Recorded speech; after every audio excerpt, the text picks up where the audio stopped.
সমুদ্রের এক নিচে মৎস্য রাজ্যে বাস করত ডেভিড নামে এক মৎস্যকুমার। কিছুদিন পরে তার এক মৎস্যকন্যার জন্ম হয়। এর জন্য ডেভিড মৎস্য রাজ্যের সবাইকে নিমন্ত্রণ করে। আজ আমার কন্যা জন্ম হওয়াতে আমি ভীষণ আনন্দিত, তাই আপনারা আনন্দ করুন, খাবার খান। এরপর ডেভিড তার কন্যাকে নিয়ে সবার সাথে আনন্দ করতে থাকে। ডেভিড তার কন্যাকে ভীষণ ভালোবাসতো, আর এভাবেই দিন যেতে লাগলো। ডেভিডের কন্যাও বড় হতে লাগলো। একদিন ডেভিডের কন্যা জুকি একা একা বাহিরে ঘুরতে থাকে। তখন সে একটি সমুদ্রে থাকা মাছ দেখতে পায়। উফ, কি সুন্দর মাছটি! জুকি সেই মাছটি ধরে ফেলে আর মাছের সাথে খেলতে থাকে। এরপর সে মাছটি যেখানে যেত, জুকিও তার পিছনে পিছনে যেতে লাগলো। আর একটা সময় পর জুকি রাস্তা হারিয়ে ফেলে। বাবা, আমাকে নিয়ে যাও, আমি কোথায় চলে এসেছি? সেই পথ দিয়ে যাচ্ছিল এক মৎস্যকুমার। সে ছোট মৎস্যকন্যাকে দেখে তার কাছে যায়। আরে এ কি মৎস্যকন্যা, তুমি কাঁদছো কেন? আর একা একা এখানে এলে কি করে? আমি যে পথ হারিয়ে ফেলেছি, তুমি কি আমাকে আমার বাবার কাছে নিয়ে যেতে পারবে? হ্যাঁ অবশ্যই, তুমি চলো আমার সাথে। এরপর মৎস্যকুমার জুকিকে নিয়ে রাজ্যে চলে যায়। জুকিকে সুস্থ অবস্থায় দেখে তার বাবা বলে, মা জুকি, তুই সারাদিন কোথায় ছিলি? তোকে কত খুঁজেছি, কোথায় গিয়েছিলি মা? মহারাজ, আপনার কন্যা হারিয়ে গিয়েছিল, ফিরে আসার পথ খুঁজে পাচ্ছিল না। আমি আপনার কন্যাকে দেখে এখানে নিয়ে এলাম। অনেক ভালো করেছো মৎস্যকুমার, তোমায় কি বলে যে ধন্যবাদ দিব। না না মহারাজ, ধন্যবাদের কোনো প্রয়োজন নেই। আমি যে আপনার উপকার করতে পেরেছি, এতে আমি আনন্দিত। একথা বলে মৎস্যকুমার সেখান থেকে চলে আসে। ধীরে ধীরে জুকি একদম বড় হয়ে যায়। জুকির স্মৃতিশক্তি অনেক কম ছিল, সে সবকিছু তাড়াতাড়ি ভুলে যেত। কি ব্যাপার জুকি, কোথায় যাচ্ছ তুমি? বাবা, আমি বাহিরে যাচ্ছি। তোমায় বলেছিলাম না এই সময় তুমি বাহিরে যাবে না? আমি দুঃখিত বাবা, তোমার কথা আমার মনে ছিল না। আমি এখন আর বাহিরে যাব না বাবা। ঠিক আছে মা। এরপর জুকি তার রুমে চলে যায়। এভাবেই কেটে যায় বেশ কয়েকদিন।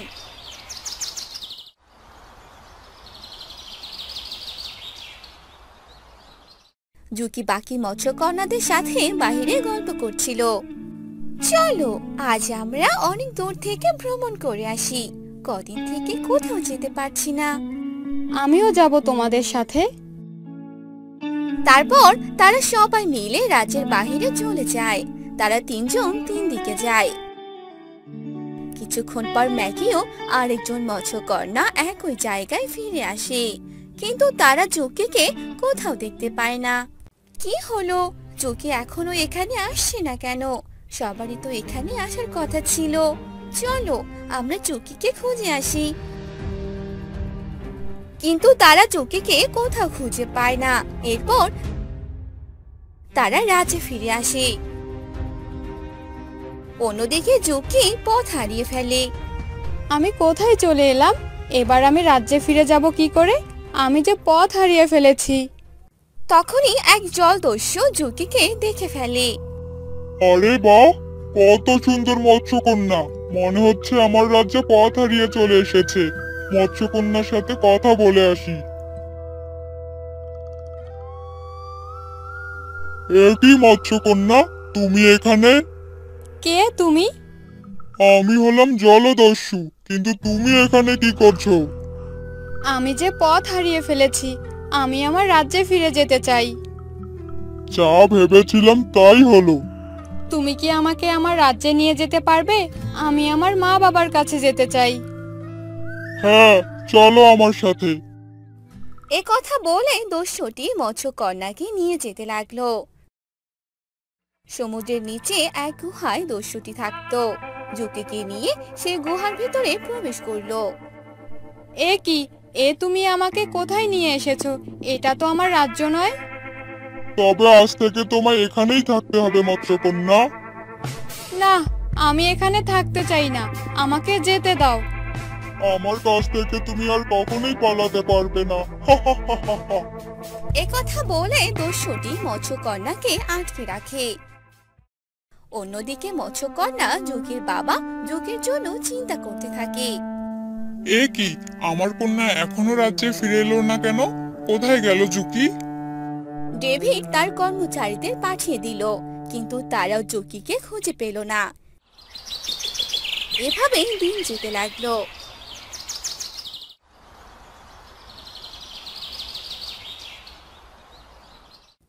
তুমি আমার কন্যাকে তাহলে খুঁজে পেলে না? আমি আমার কন্যাকে ছাড়া একা কি করে থাকবো? অনেক খুঁজেছি, কিন্তু কোথাও খুঁজে পাইনি। আমি এখন কি করব বলো? আমার যে আর কিছুই করার নেই। এভাবেই 2 মাস কেটে গেল। মৎস্যকন্যা জুকি দস্যুর কবলেই আটকে ছিল।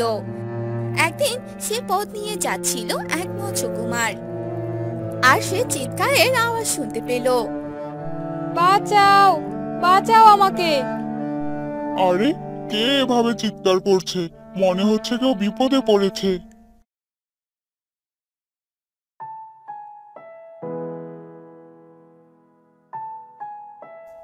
তুমি এখানে এলে কিভাবে?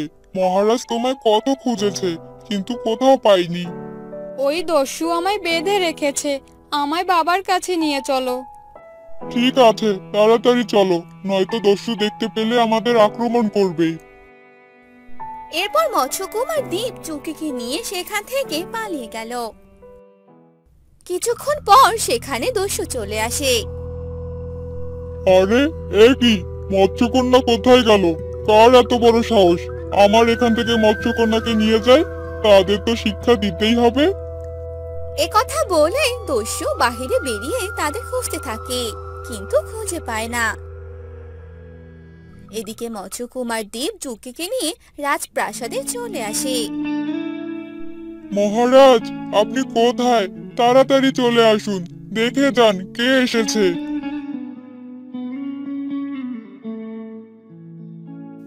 এ কি, আমার কন্যা জুকি, এতদিন কোথায় ছিলি তুই? জানিস আমরা তোকে কত খুঁজেছি। বাবা, এক দস্যু আমাকে আটকে রেখেছিল, আর তাই আমি আসতে পারিনি। আর আজ এই মৎস্যকুমার আমাকে বাঁচিয়েছে। তোমায় অনেক ধন্যবাদ বাবা, আমার কন্যাকে বাঁচানোর জন্য। তবে আমি একটা সিদ্ধান্ত নিয়েছি।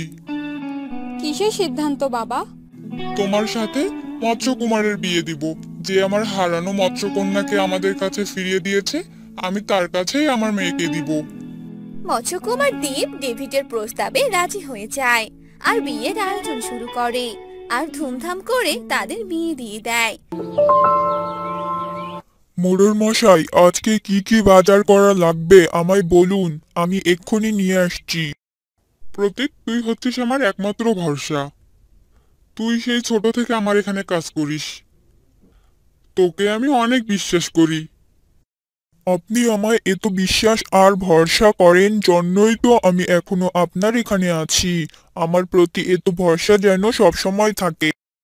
হ্যাঁ রে, তা তো অবশ্যই। যা, এবার বাজার করে নিয়ে আয়। তোর যা যা ভালো লাগে তাই কিনবি। ঠিক আছে মোড়ল মশাই।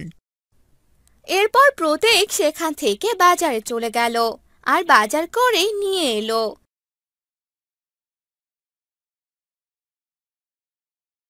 আর একদিন মোড়ল প্রতীককে ডাকতে লাগলো। প্রতীক, কোথায় তুই? তাড়াতাড়ি এদিকে আয়। জি মোড়ল মশাই, বলুন, ডাকলেন কেন? আমাদের যে আজকে নদীর ঘাটে যেতে হবে। আমার সব মালামালগুলো আমি শহরে পাঠিয়ে দিব, সেগুলো বিক্রি করে দিতে হবে। এ তো খুব ভালো কথা, আপনার সব মালামালগুলো যেন ভালোভাবে পৌঁছে যায়। হ্যাঁ রে, তবে আমি চাই তুই সেই শহরে যাবি, আর সেগুলো দেখাশোনা করবি, আবার সেই লঞ্চের সাহায্যে ফিরে আসবি। কিন্তু আমি, না না, আমি আর কোনো কথা শুনতে চাই না। তুই তৈরি হয়ে আয়, আমি তোকে বিদায় দিয়ে আসি। এরপর প্রতীক তৈরি হয়ে আসে, আর নদীর ঘাটে যেতে থাকে। আর প্রতীক লঞ্চে উঠে পড়ে। বিদায় মোড়ল মশাই। এরপর সেই লঞ্চ ছেড়ে দেয় আর প্রতীকও শহরের উদ্দেশ্যে যেতে থাকে। যেতে যেতে এক সময় মাঝপথে চলে আসে আর তখনই অনেক জোরে বাতাস বইতে শুরু করে, নদীর ঢেউ আসতে থাকে। এসব দেখে প্রতীক অনেক ভয় পেয়ে যায়। এসব কি হচ্ছে? এই যে অনেক বাতাস আর বৃষ্টি পড়ছে, লঞ্চ বুঝি এবার ডুবে যাবে। হায় হায়, এবার কি হবে? কি করব এবার আমি? লঞ্চ আর সামনের দিকে এগোতে পারছিল না আর এক সময় পুরো লঞ্চ ডুবে যায়। প্রতীক একটি ব্যাগের সাহায্যে ভাসতে থাকে আর ভাসতে ভাসতে এক কিনারায় এসে পৌঁছায়। এরপর তার জ্ঞান ফিরে আসে। আমি কোথায় এসেছি? চারদিকে এত গাছপালা, আমার সঙ্গীরা কোথায় গেল? আমি এবার মোড়ল মশাইকে কি বলবো? আমি বাড়ি যাব কি করে? এই বলে প্রতীক সেখান থেকে উঠে চারদিকটা ঘুরে ঘুরে দেখতে লাগলো। তখনই তার চোখ পড়ল এক বড় রাজপ্রাসাদের দিকে। এত বড় রাজপ্রাসাদ! আমি তো এক রাজ্যে প্রবেশ করেছি। আমি বরং সেখানে গিয়ে দেখি কোনো সাহায্য পাই কিনা। এরপর প্রতীক সেই রাজপ্রাসাদে যায়। রাজা তার মেয়েকে নিয়ে রাজসভায় বসেছিল। এত সুন্দর রাজকন্যা! এই ছেলে, কে তুমি? তোমাকে তো এই রাজ্যে আগে কখনো দেখিনি। কি চাই তোমার? মহারাজ, আমি এক বিপদে পড়ে আপনার কাছে এসেছি। মালামাল সহ এক লঞ্চে করে শহরের পথে যাচ্ছিলাম। হঠাৎ করে দুর্ঘটনার কারণে আপনার রাজ্যে চলে এসেছি। আমার যে এখন কোথাও যাওয়ার জায়গা নেই। আপনি যদি আমায় একটু সাহায্য করতেন খুব ভালো হতো। হ্যাঁ হ্যাঁ, বুঝতে পেরেছি। আমার এখানে যেই আসুক না কেন, আমি কাউকে ফিরিয়ে দেই না। তোমাকেও দেব না। সিপাহী, এর থাকার ব্যবস্থা করে দাও। সিপাহী প্রতীককে নিয়ে সেখান থেকে চলে গেল। অন্যদিকে সেই রাজকুমারী বাহিরে হাঁটতো, হাসতো আর এসব কিছু প্রতীক জানালা থেকে দেখছিল।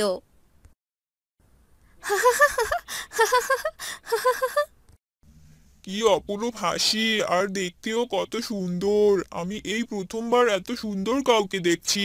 মনে হচ্ছে আমি রাজকুমারীকে ভালোবেসে ফেলেছি। রাজকুমারী, তাড়াতাড়ি চলে এসো। এই তো বাবা, এক্ষুনি যাচ্ছি। আর একদিন সিপাহী দৌড়ে রাজার কাছে আসতে লাগলো। মহারাজ মহারাজ, এক ভয়ঙ্কর খবর পেলাম। ভয়ঙ্কর খবর? কি হয়েছে সিপাহী? আমাদের পাশের রাজ্যের রাজপুত্র লক্ষণ, সে আমাদের পাতালপুরের রাজকন্যাকে বিবাহ করতে চায়। আর আপনি যদি রাজকন্যার সাথে লক্ষণের বিয়ে না দেন, তো লক্ষণ আমাদের রাজ্য ধ্বংস করে দিবে। না, এ কখনোই হতে পারে না। আমি আমার মেয়েকে কখনোই ওর সাথে বিয়ে দেব না। ওরা যে আমাদের শত্রু। এখন আপনি কি করবেন মহারাজ? সেটাই তো ভাবতে হবে সিপাহী, কি যে করব।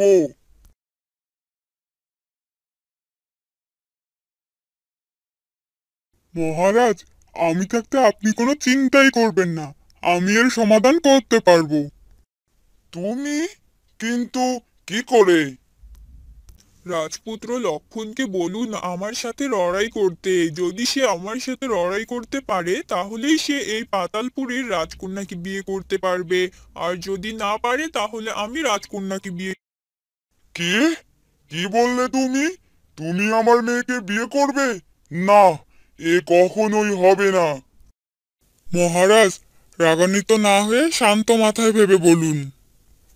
না হলে সেই শত্রু রাজপুত্র আমাদের কন্যাকে বিয়ে করে ফেলবে। এতে আমাদের রাজপ্রাসাদ ও রাজকন্যার অনেক বড় ক্ষতি হবে। আরে তাই তো। সিপাহী, তুমি তো একদম ঠিক কথা বলেছ। ঠিক আছে, তাহলে আমি এ প্রস্তাবে রাজি আছি। সিপাহী, রাজপুত্র লক্ষণকে খবর দাও, সে যেন লড়াই করার জন্য প্রস্তুত থাকে। এরপর সিপাহী রাজপুত্র লক্ষণকে খবর দিল। সে লড়াই করার জন্য পাতালপুরীতে এলো আর প্রতীকের সাথে লড়াই করতে লাগলো। প্রতীক লক্ষণকে তলোয়ার দিয়ে অনেক আঘাত করতে লাগলো আঘাত পেয়ে লক্ষণ অনেক দুর্বল হয়ে পড়ল আর লড়াই করতে পারল না। সে হেরে গেল আর প্রতীক জিতে গেল। হেরে যাওয়ার কারণে লক্ষণ সেখান থেকে চলে গেল।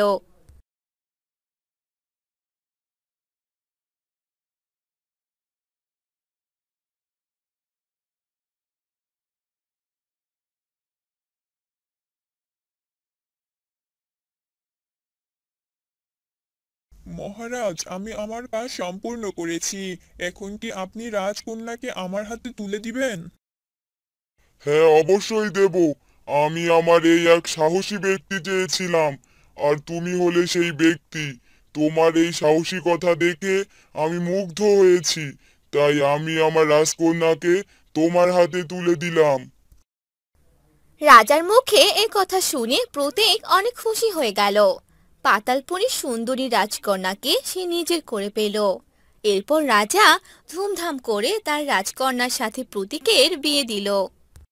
রাজকন্যা, তুমি কি আমায় পেয়ে আনন্দিত? অবশ্যই আমি আপনাকে পেয়ে আনন্দিত। আজ আমার অনেক ভালো লাগছে। কিন্তু আপনি এসব কি করে করলেন? আমি প্রথম তোমাকে দেখে ভালোবেসে ফেলেছিলাম, আর সেই ভালোবাসার শক্তিতে জয় হলো। আজ আমি অনেক খুশি। এরপর থেকে প্রতীক সে রাজ্যই তার রানীকে নিয়ে সুখে শান্তিতে থাকতে লাগলো।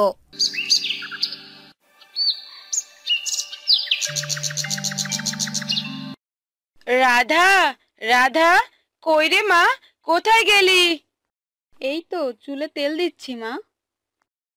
এই কলসিটা নিয়ে পুকুরে যা তো, জল নিয়ে আয়। না মা, আমি এই রোদে ঘর থেকে কোথাও যেতে পারবো না।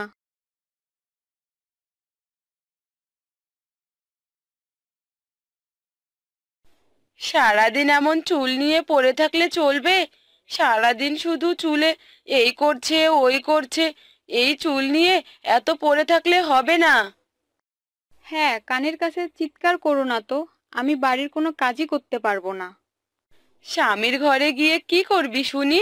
কুটো নেড়ে তো দুটো করিস না। স্বামীর ঘরে তো এমন রাজরানীর মতো থাকতে পারবি না।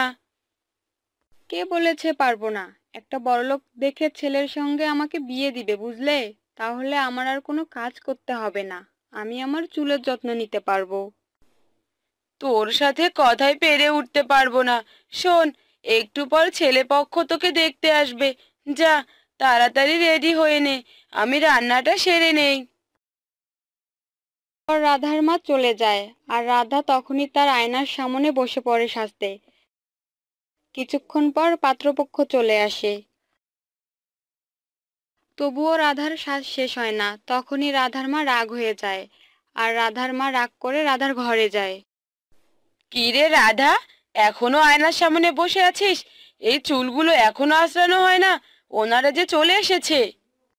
আর একটু, এই তো চলে যাচ্ছি। এরপর রাধা বাহিরে আসে আর পাত্রের সামনে যায়। পাত্র কে? এখানে দুজনেই তো বয়স্ক। ওই তো, উনি হলো পাত্র। মা, কি সব বলছো তুমি? এই টাকওয়ালা বয়স্ক লোকটা? মা, আমার ছেলে পছন্দ হয়নি। আমি এই ছেলেকে বিয়ে করতে পারবো না। আমার কত সুন্দর চুল, আর আমি কি না বিয়ে করব এই টাকওয়ালাকে? এরপর রাধা রাগ করে তার ঘরে চলে যায়। আমাদের এভাবে ডেকে এনে অপমানের মানে কি? আপনার মেয়ের এত অহংকার, আমার ছেলেকে টাকলা বলে? চুলের এত অহংকার! চল বাবা, এর থেকে ভালো মেয়ের সাথে তোকে বিয়ে দেব। পর পাত্রপক্ষ রাগ করে চলে যায়, আর রাধার মা রাগ করে রাধার ঘরে যায়। এটা তুই কি করলি? ছেলেটা কত বড় লোক, তুই জানিস? সারা জীবন পায়ের ওপর পা তুলে খেতে পারতি।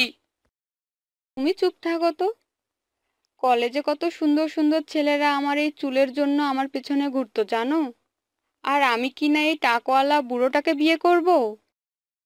শোন মা, কোনো কিছু নিয়ে এত অহংকার করতে নেই। আর একদিন মোড়লের স্ত্রীর চোখ পড়লো আলমারির নিচে। আরে, ওই আলমারির নিচে কি পড়ে আছে?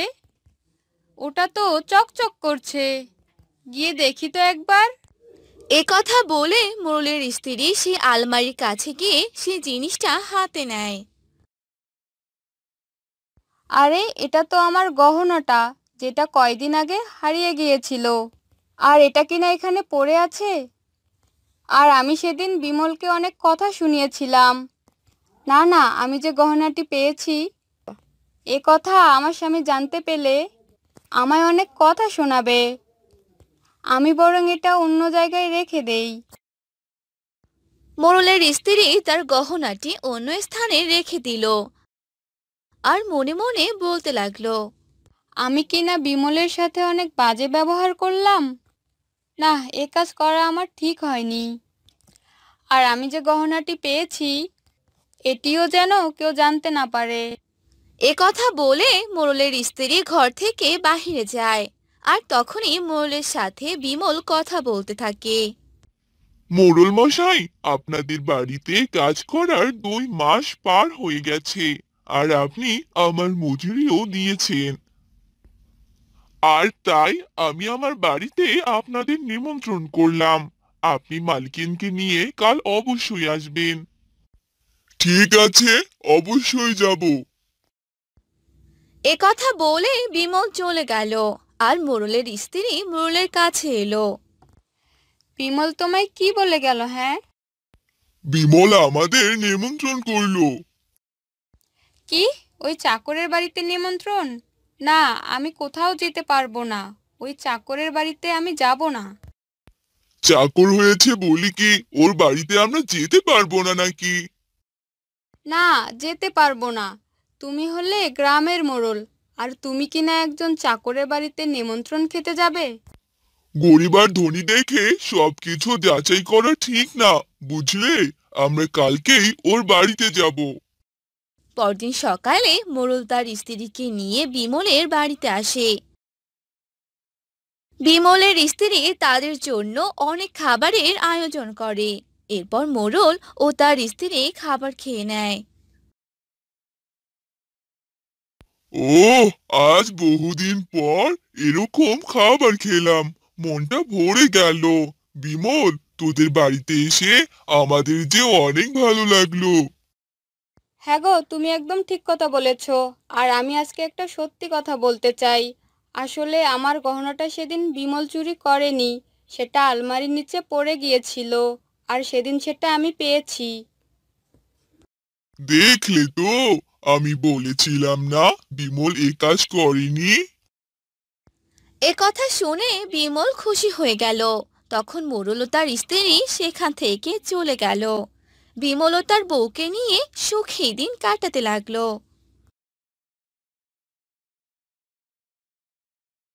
কি গো, আজকে মাছ ধরতে যাবে না? অনেক বেলা তো হলো, কখন যাবে শুনি? 2 দিন থেকে তো জালে মাছই উঠছে না। যদিও 2-1টা ওঠে, জালের যে অনেক জায়গায় ছেঁড়া, সেদিক দিয়ে বের হয়ে যায়। নতুন জাল যে কিনবো কিনি, সে টাকাও যে নেই। আচ্ছা শোনো, আমি জাল সেলাই করে দেই, তুমি যাও। ঘরে তো কোনো বাজার নেই, যে দুটো মাছ পাবে তা বিক্রি করে বাজার করে নিয়ে এসো। আচ্ছা ঠিক আছে গিন্নি, দাও, জাল সেলাই করে দাও। যাই, দেখি আজ ভাগে মাছ জোটে কিনা। হরির বউ হরিকে জাল সেলাই করে দেয়। হরি জাল নিয়ে নদীতে যায়। নদীতে গিয়ে জাল ফেলে। বেশ কিছুক্ষণ এদিক ওদিক জাল ফেলার পরে জালে 4টে মাছ ওঠে। বাঁচালে ভগবান, আজ যদি একটি মাছও না পেতাম কি যে হতো, বাজার কিভাবে করতাম। যাই, এই 4টি মাছই বিক্রি করি গিয়ে, তাতে যা টাকা হয় তা দিয়েই কিছু বাজার করে নিয়ে যাই।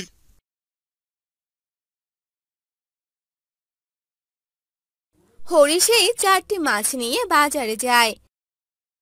সেগুলো বিক্রি করে কিছু শাকসবজি কিনে নিয়ে বাড়িতে যায়। গিন্নি, ও গিন্নি, কোথায় গেলে গো? এই তো আমি। মাছ পেয়েছো আজ? হ্যাঁ গো, পেয়েছি। 4টা মাছ পেয়েছি, সেগুলোই বাজারে বিক্রি করে কিছু শাকসবজি নিয়ে এলাম। আচ্ছা দাও, যা এনেছো তাই দাও, রান্না করি গিয়ে। তুমি হাত মুখ ধুয়ে একটু বসো, আমি রান্না করে খেতে দিচ্ছি। আচ্ছা ঠিক আছে, যাও।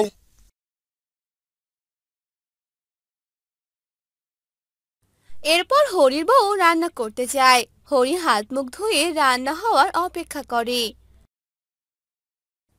কি গো শুনছো, রান্না হয়ে গেছে, আসো খেতে দিচ্ছি। কে রে গীতা মা, কোথায় তুই? তুইও আয়, খেতে দিচ্ছি। হ্যাঁ মা, আসছি। এরপর হরির বউ হরি আর তার মেয়েকে খেতে দেয়। আজকেও এসব শাকসবজি রান্না করেছো মা? রোজ রোজ এসব খেতে আর ভালো লাগে না। খেয়ে নে মা, আমাদের অবস্থা তো জানিস। তোর বাবা জালটা সেরা, মাসে সেরা দিয়ে বেরিয়ে যায়। বাবা, একটা নতুন জাল কিনলেই তো পারো। কতদিন হলো ভালো মন্দ কিছুই খাই না। হ্যাঁ মা, কিনবো। এখন যে টাকা নেই রে, টাকা হলেই নতুন জাল কিনবো। তখন অনেক মাছ ধরবো, অনেক টাকা পাবো। তখন তোকে মাংস খাওয়াবো। এখন একটু কষ্ট করে খেয়ে নে মা। ঠিক আছে বাবা, খাচ্ছি। খাওয়া দাওয়া শেষ করে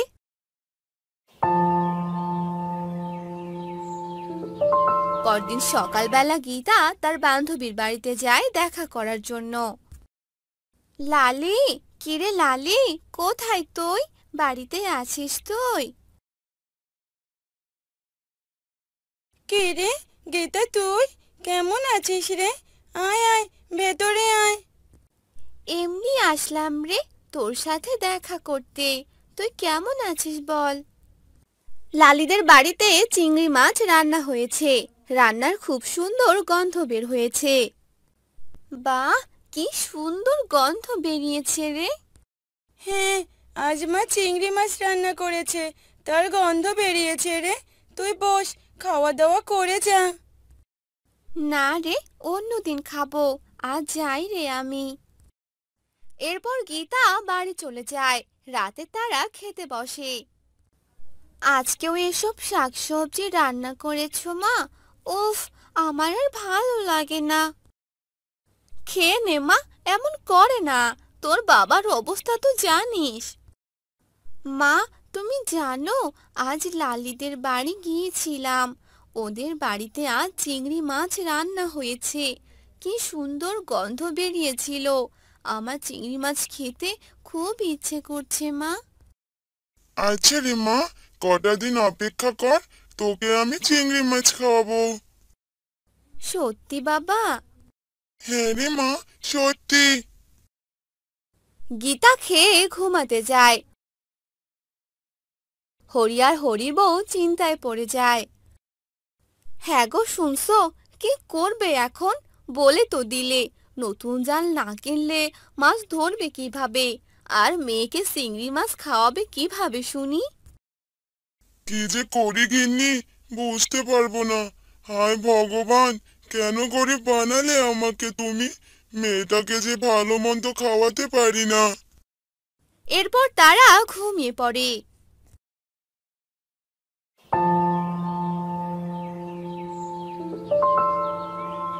গিন্নি, আমি নদীতে গেলাম। এই সেরা জাল দিয়ে কি মাছ পাবে তুমি? ভগবানের ভরসা গিন্নি, দেখি কি হয়। এরপর হরি জাল নিয়ে নদীতে যায়। এদিক ওদিক জাল ফেলে, কিন্তু কোনো মাছ ওঠে না। আবার জাল ফেলে হরি জাল তুলে দেখে অনেক বড় একটা চিংড়ি মাছ উঠেছে। এত বড় চিংড়ি মাছ! হে ভগবান, আজ তুমি মুখ তুলে চাইলে গো, মেয়েটাকে আর চিংড়ি মাছ খাওয়াতে পারবো তাহলে। এ কথা বলে হরি যখন চিংড়ি মাছটি হাতে নেয়, তখন সেই চিংড়ি মাছটি একটি পরীতে পরিণত হয়। এ দেখে হরি অনেক অবাক হয়ে যায়। আমি তো নিজের চোখকে বিশ্বাসই করতে পারছি না। চিংড়ি মাছ পরি হয়ে গেল, এ আমি কি দেখছি? তোমাকে অনেক ধন্যবাদ। তোমার জন্য আমি আমার অভিশাপ থেকে মুক্তি পেয়েছি। আমি আমার আগের রূপ পেয়েছি। এসব তুমি কি বলছো? আমি তো কিছুই বুঝতে পারছি না গো। আমাকে এক সাধু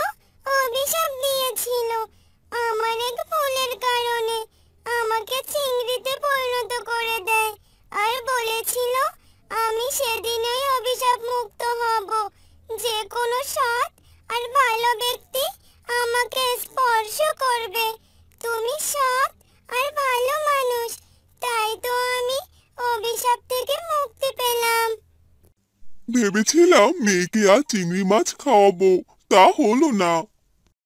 তুমি কোনো চিন্তা করো না, তোমার সব সমস্যার সমাধান হয়ে যাবে।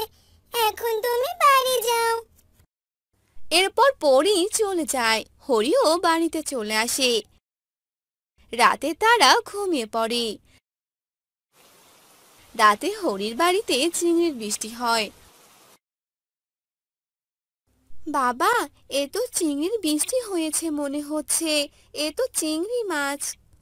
তাই তো দেখছি রে মা, সবই ভগবানের দয়া।